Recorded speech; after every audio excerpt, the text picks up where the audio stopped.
So the first knot we're going to do is a simple reef or square knot.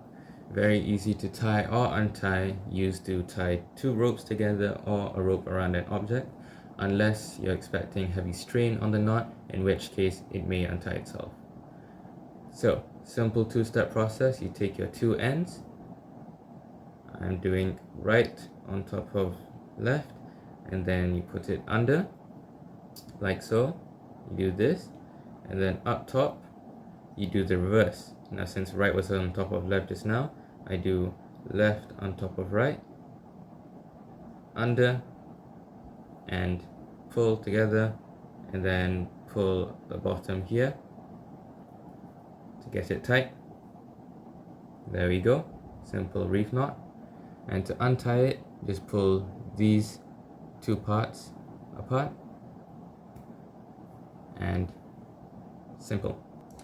The next two knots we're learning is the sheep bend and the double sheep bend, also used to extend a rope by tying two ropes together, but unlike the reef knot earlier, you can use two ropes of different thicknesses. Now, first of all, you make a loop with one rope, with the other rope in the loop from the back, around there, and then through itself right there. Pull this part and this part to tighten it. And now with the double sheep bend, again, loop, put the other rope in the loop from the back, pull it quite a bit. We need a bit of length here. Now again, around the loop, and then another time around the loop. Make sure to go under itself, and then through itself up. It's a bit difficult to see, but you can follow the picture as well, and tighten. There we go. Sheep bend, double sheep bend. Now the next knots are the single and double bowline knots.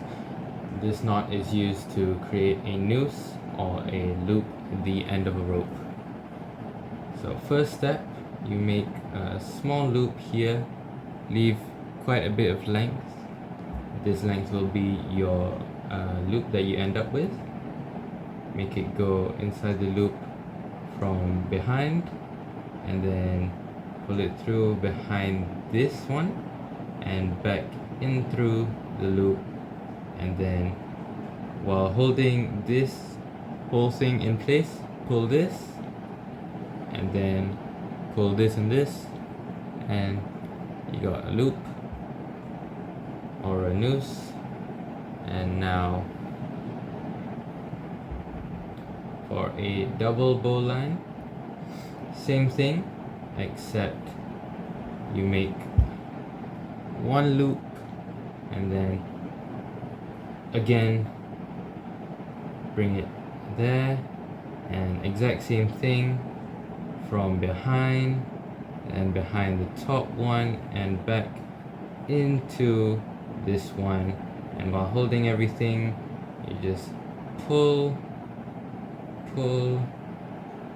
This one is a bit harder to tighten, but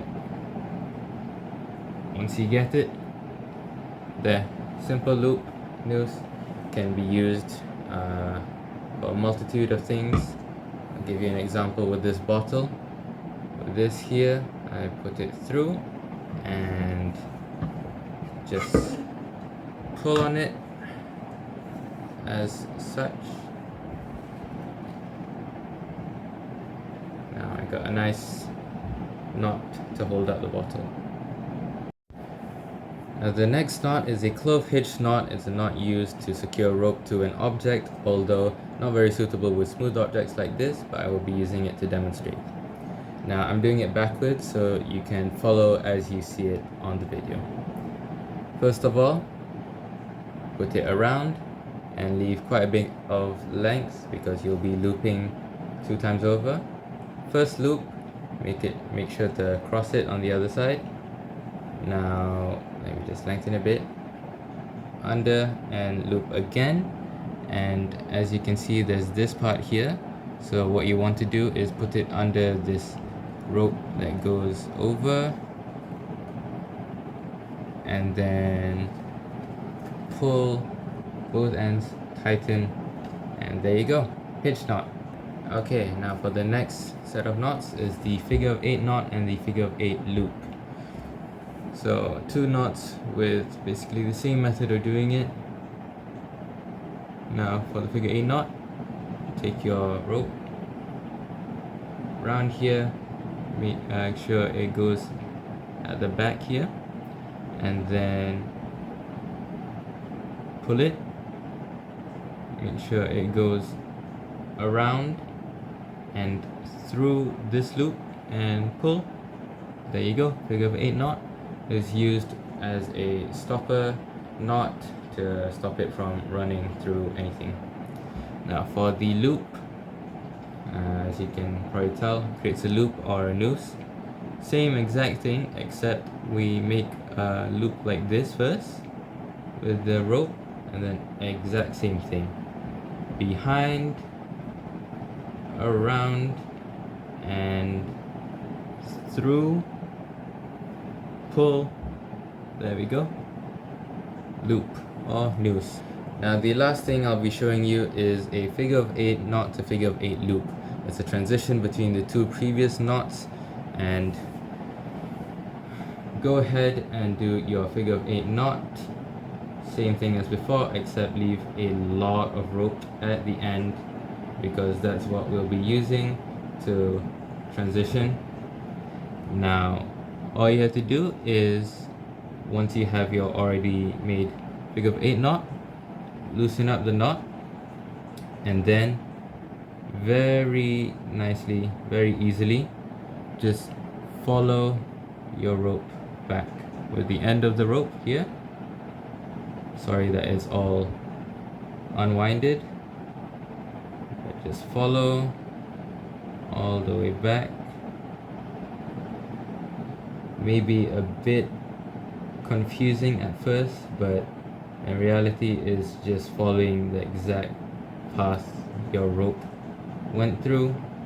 And once you have it all followed through, just pull, tighten, pull wherever it might not be tightening properly, and all good. Nice noose, another handy noose for you to use for your tying purposes. And that's the last one.